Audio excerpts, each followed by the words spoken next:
When most people say they're huge fans of Lisa Kudrow, they mean they're fans of her award-winning acting, beginning for many with Ursula on Mad About You, but for even more fans it was, of course, with her embodiment of Ursula's twin sister Phoebe on Friends. That role made Lisa deservedly famous, earned her Emmy and Screen Actor Guild Awards, among others, and for 10 seasons, amazed and delighted us all. Lisa's, what can I call them, ordinary fans have also delighted in her many film roles, which have displayed her impressive range as an actor. Her recent appearance as herself, as she discovered the moving story of her family history on Who Do You Think You Are, gave us all some insight into Lisa's true character and humanity. Those fans who pay attention to what goes on behind the scenes also recognize that Lisa is a force, creating and producing, particularly through the production company Is or Isn't Entertainment, which she formed with her fellow Vassar graduate, Dan Bukatinsky. For some of those projects, she has also been in front of the camera, such as the company's first television series, The Comeback, and the web series, Web Therapy. That's just a little sense of what most people mean when they say they're huge fans of Lisa Kudrow. When someone at Vassar says they're a huge fan of Lisa, we mean all that and more. We mean first and foremost that we're proud she's a Vassar alumna. We also were impressed that she got her degree in biology and began to do work on medical research projects, one of which led to her co-authoring a paper in a scientific journal. Although the fact that it was published the first year of Friends is some indication that Lisa had already been lured away from the career in medicine that might have been. Lisa's Vassar fans, including me, are also grateful for her service as a member of the Vassar Board of Trustees. We appreciate her loyal and generous support hosting Vassar events at her home in Los Angeles, and her willingness to make a cameo appearance on the Vassar YouTube series, Fourth Floor, Maine, and showing up to cheer on the teams at this February's student-faculty basketball game, and to bring us to this very moment to accept our invitation to be today's commencement speaker. Please welcome Lisa Kudrow.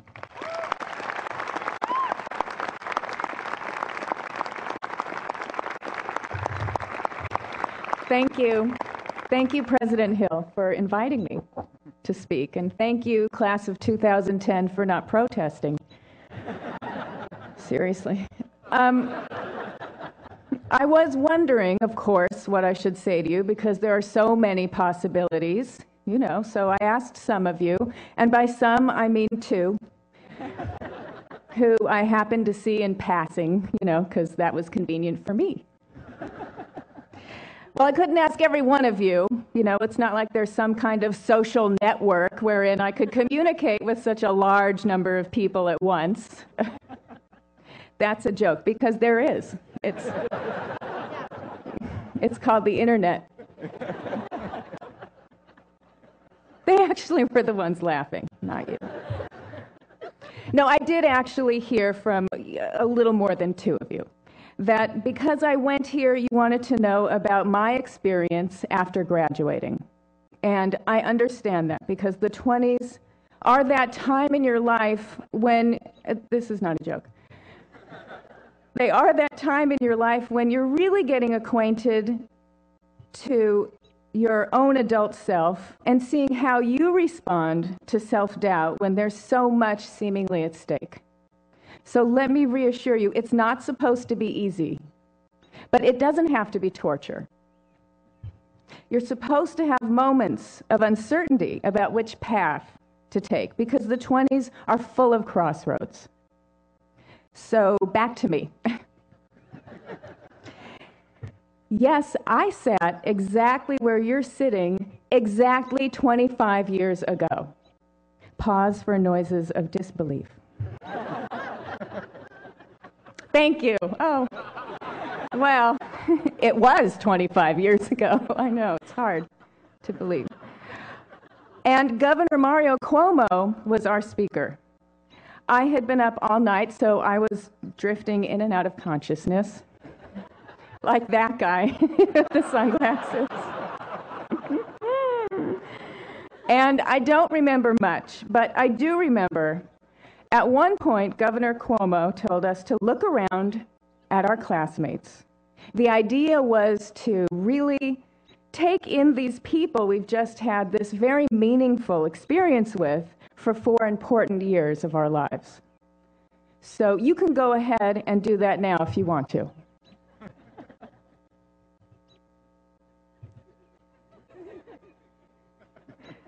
Did you do it? Well, I don't know what you all just felt, but when I did it 25 years ago, I didn't feel a thing. Nothing.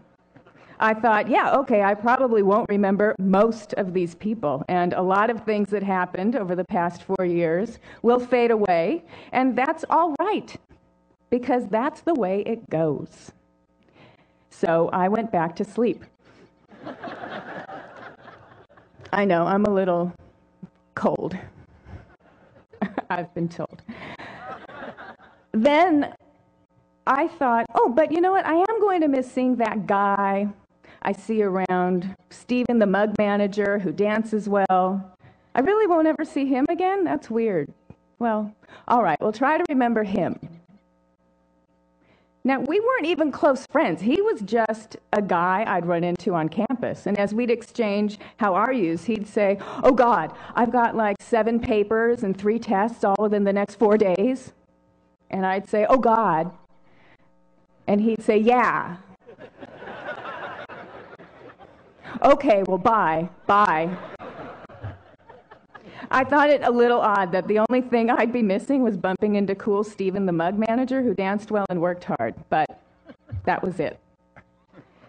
It was it because I had done what I had set out to do, okay? I had gone to a great school on the East Coast, met really interesting and intellectually curious people, made a few good friends, and received a superior education from engaging professors who had high standards. I met those high standards and adopted them as my own and could hopefully carry them into my future.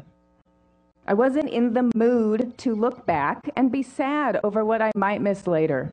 I was ready to be looking forward, like I'm sure a lot of you are. How many of you are excited to start your brilliant career doing some research in an area of neuropsychopharmacology and see if you can't ultimately answer questions about things like neurotransmitters evolved? Me too. I was very excited to get home. I had a job lined up with my father, who was a headache specialist. Yes, I said headache. He's retired now, but he was a world-renowned headache specialist who mostly did research. I immediately started to work with him on a study concerning hemispheric dominance and headache types. I won't go into the details, but I could.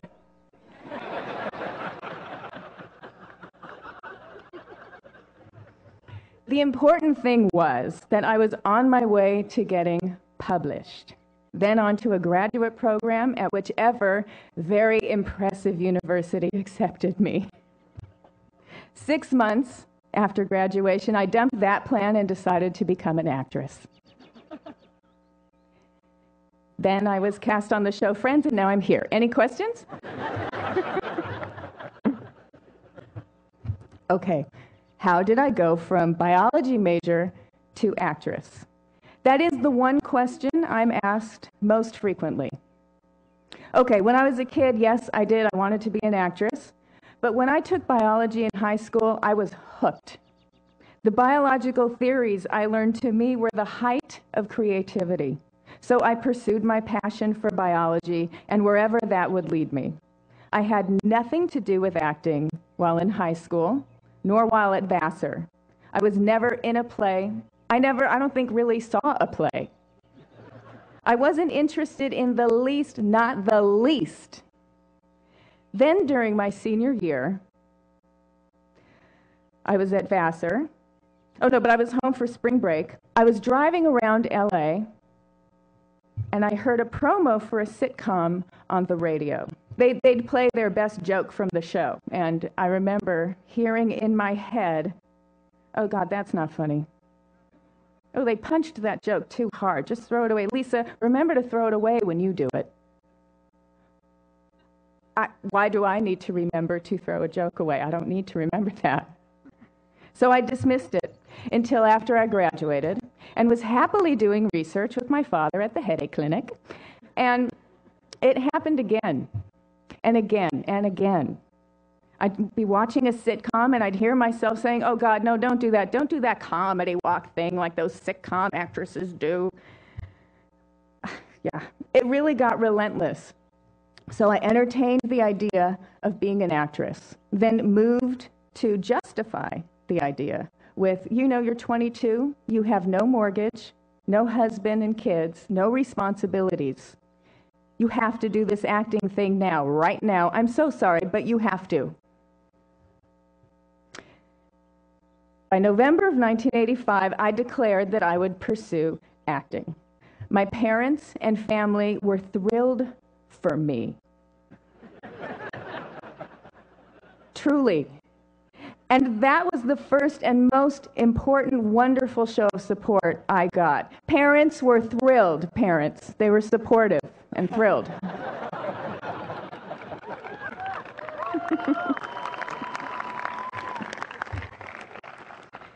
My Vassar friends were shocked, but supportive and polite. I was a little terrified. And not because I didn't think it wouldn't work. I didn't think it would work out. I was weirdly confident for no reason at all. But it was because this didn't exactly feel like it was a choice as much as succumbing to a compulsion. And I didn't analyze what led me to this point, whether it was divine intervention or a lapse in judgment or sanity. I just listened to that inner voice. By the way, I think it's always a good move to listen to that inner voice, if it doesn't lead to a crime. I was also nervous about this career choice because I didn't really care for actors.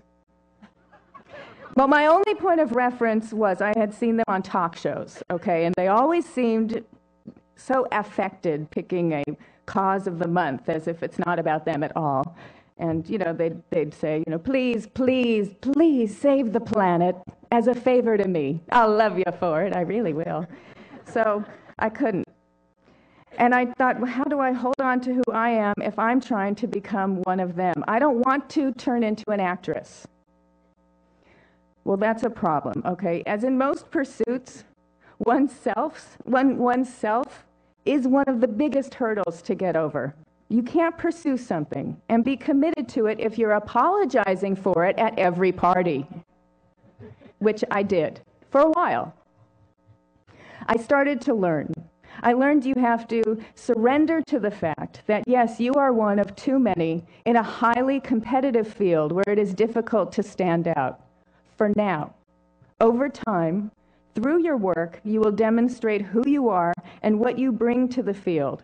Just stay with it and keep working. I was collecting tools to cope with this uncertain path in case it got rocky later on, just in case. For now, though, it was good. I became friends with and stuck close to the most talented person I met at my very first improv class. Conan O'Brien was a nimble improviser and fully committed in every scene, which always made it great. His writing was unparalleled, and everyone understood he occupied a whole other level of talent. I hoped I would be influenced by his high standard of writing and performing. Also, I knew he belonged in this profession, and I made him laugh, so I belonged too. So I'm on my road to becoming an actress. While I was taking classes at the Groundlings in improvisation and sketch comedy theater in LA, I had my first audition and got the part. It was for a backers audition for an equity waiver play called Ladies' Room. These two minor characters would come in and out and be on stage for a total of maybe 7 minutes out of the entire play. And here was the audition. Romy, ugh, I hate throwing up in public. Michelle, oh, me too. Ladies' Room had a nice long run, and Romy and Michelle were such audience pleasers, they created a TV show for them, and I was cast in the pilot as Michelle. I couldn't believe how fast my success was happening. The pilot, though, was not great and didn't get picked up. And I was back to square one. And it was the first time I thought, ooh, maybe I'm not a lucky person. And this isn't meant to be. Then quickly recovered with, there might be more ups and downs, and you have to weather those storms. And Conan thinks you're funny, so. Over the next 8 years, my resolve and commitment was steadily challenged by casting directors telling me to my face that I was horrible, agents letting me know, it's hard, we don't know what to do with you. They want gorgeous on TV, there's no place for you, really. Finally, I got a coveted spot in the main, that was my agent, by the way, so it hits home. Finally, I got a coveted spot in the main company of the Groundlings, and the director there didn't like my work. Lisa, I don't know. I don't understand why they voted you in. Okay. Lorne Michaels came to a show to look for new cast members for Saturday Night Live. He was considering me, Kathy Griffin, and Julia Sweeney, and he picked Julia Sweeney. I was devastated. That same director told me, well, of course he picked Julia. Who else would he have picked? Naturally, these things knocked me off balance and caused me to wonder if this was the right path for me. Am I going about this the right way? Do I belong here? Maybe I will never be a working actor, and I've wasted all this time. Then I would decide, no, they're just wrong and a little insensitive, but mostly they're just wrong, and that's okay. They don't see it yet. I'd cling to the knowledge that friends like Conan O'Brien always liked the sketches I wrote and performed. So did Kathy Griffin, Julia Sweeney, writers I knew and respected liked my work. These people, I decided, were not wrong. I do belong here, and Conan is never wrong. Have I mentioned his name enough? I know him.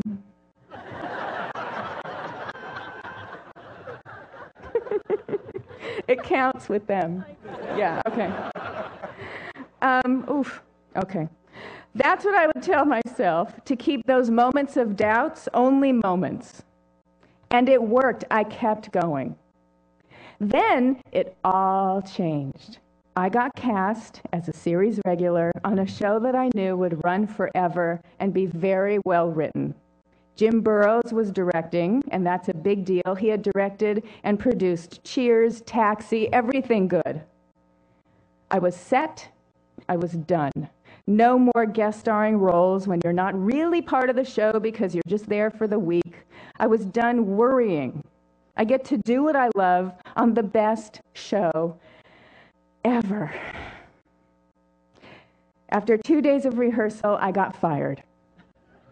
I got fired from Frasier, the one everyone knew was going to be a hit, and it was. The next day, my biggest source of support had to move to New York to start work on his show Late Night with Conan O'Brien, and so my best friend was gone too. This time, it was really hard not to think that it wasn't meant to be my career as an actress. It was so embarrassing. Jim Burrows and those producers had to fire me. They were nice, but, well, it's just not working and we need to replace you. Okay, sure, no, don't feel bad. But didn't they know how hard I worked to finally become good at auditioning? That I had gotten over the being an actress issue and embraced it? That was hard for me. This was my shot. I cried a lot. Then I got a call from a friend, the actor Richard Kind, who I'd met when I had guest starred on an episode of Mad About You starring Paul Reiser and Helen Hunt, who said, and this is exactly how he sounds, I heard what happened. I don't know how you get up in the morning. How do you even get out of bed, get dressed, walk out the door, and show your face? That just made me laugh. That was crazy. I was getting up in the morning and leaving my apartment, so maybe I was coping better than I was expected to. That's a good sign. The best words were from Robin Schiff, who wrote the play Ladies' Room, and later would write and produce the movie Romeo and Michelle's High School Reunion, which I was in. Well, I don't know. She said, "I know it's hard to believe, but when one door closes, another door always opens. It really does." Yeah, I know. I had heard that very clever saying before. Yeah. She was right. I didn't believe it. But I never forgot it. A couple of months later, I was almost completely out of money. And my agent called to tell me that Danny Jacobson, the producer of Mad About You, was offering me another small role on the show. The agent was recommending I pass on it because it was too small a role, and the character didn't even have a name. It was for the part of waitress, and I wouldn't even see the part till I got to the set in an hour. Get there in an hour. Don't take it. They can't treat you like this. I didn't even think twice. Of course, I took it.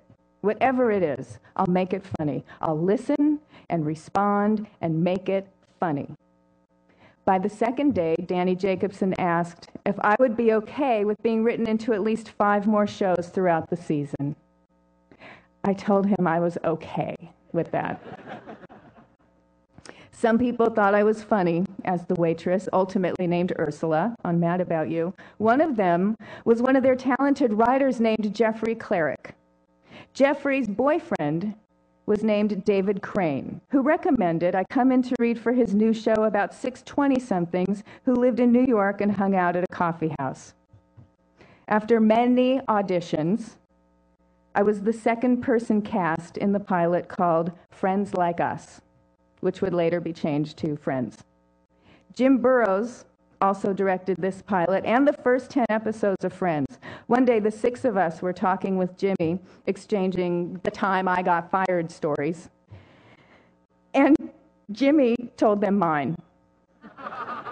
Well, she's got the worst one of all. She got fired from Frasier. You were right for the part, darling. Thanks. Well, it's a good thing you got fired, or you wouldn't have been on this show. He was right. And it was a good thing I didn't get Saturday Night Live. And that Romeo and Michelle, that pilot didn't work out. And every other disappointment that happened. They were actually more like guideposts that kept me on my path.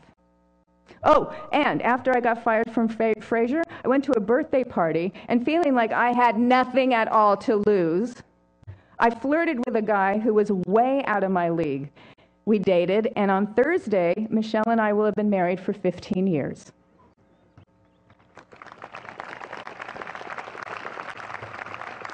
Yeah, that is the biggest achievement. It is. And we'll celebrate with our remarkable 12-year-old son. So, thank God I got fired.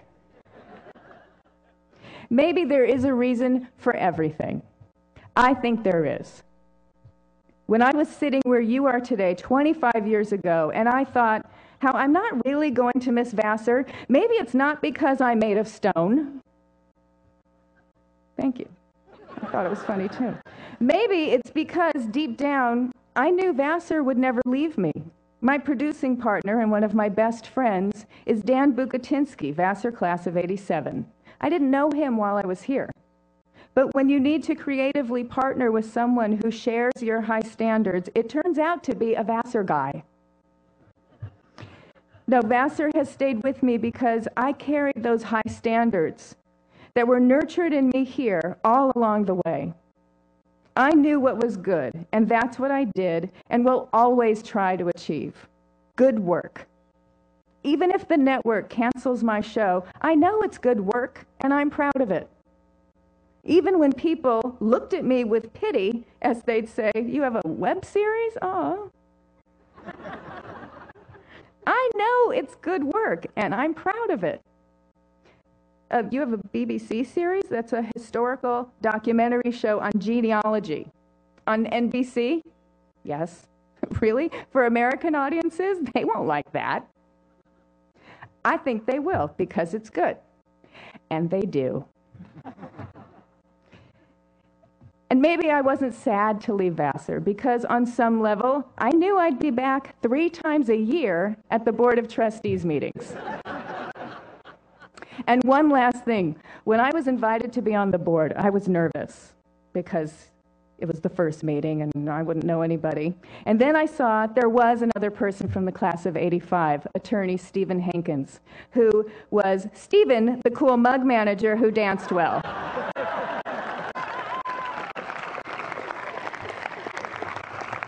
And it is really nice to see him around again.